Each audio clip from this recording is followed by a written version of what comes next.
കോൺഗ്രസിനെ മലർത്തിയടിച്ച് ഹരിയാനയിൽ മൂന്നാം വട്ടവും BJP അധികാരത്തിലേക്ക് വരികയാണ്. നയീബ് സൈനി തന്നെ ഹരിയാന മുഖ്യമന്ത്രിയെ തുടർന്നേക്കാനാണ് സാധ്യത.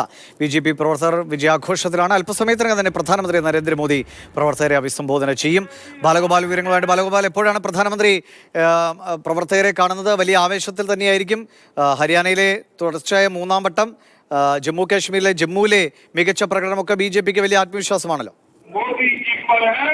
അദ്ദേഹം BJP ഓഫീസിൽ, അതായത് BJPയുടെ ഡൽഹിയിലെ ഹെഡ്ക്വാർട്ടേഴ്സിൽ എത്തുന്നതായിരിക്കും. ഇവിടെയാണ് അദ്ദേഹം ഈ ഹരിയാന നിയമസഭാ തെരഞ്ഞെടുപ്പിലെ വിജയത്തിന് ശേഷമുള്ള ആദ്യമായി അദ്ദേഹം പ്രവർത്തകരെ അഭിസംബോധന ചെയ്ത് സംസാരിക്കുന്നത്. നമുക്കിവിടെ ഈ ഒരുക്കങ്ങൾ, അതായത് BJP ഓഫീസിൽ പ്രധാനമന്ത്രിയുടെ പരിപാടിക്കായുള്ള ഒരുക്കങ്ങൾ ഇപ്പോൾ പുരോഗമിക്കുന്നത് കാണാം. വലിയ തിരക്കാണ് ഇവിടെ ഇപ്പോൾ അനുഭവിക്കുന്നത് ഉള്ളത്.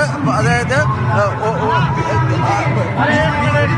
വിവിധ ഭാഗങ്ങളിൽ നിന്നെത്തിയ ഡൽഹിയിലെയും ഹരിയാനയിലെയും ഒക്കെ വിവിധ ഭാഗങ്ങളിൽ നിന്നെത്തിയ BJP പ്രവർത്തകർ ഇതിനോടകം തന്നെ ഇവിടെ എത്തിയിട്ടുണ്ട്. BJP ദേശീയ അധ്യക്ഷൻ JP നദ്ദ നേരത്തെ എത്തിയിരുന്നു. അതുപോലെ തന്നെ ശരി, എന്തായാലും ബാലഗോപാൽ, അങ്ങോട്ടേക്ക് തിരികെ എത്താം. പ്രധാനമന്ത്രി ഇപ്പോൾ തന്നെ പ്രവർത്തകരെ കാണാൻ എത്തുമെന്ന് പ്രതീക്ഷിക്കുന്നു.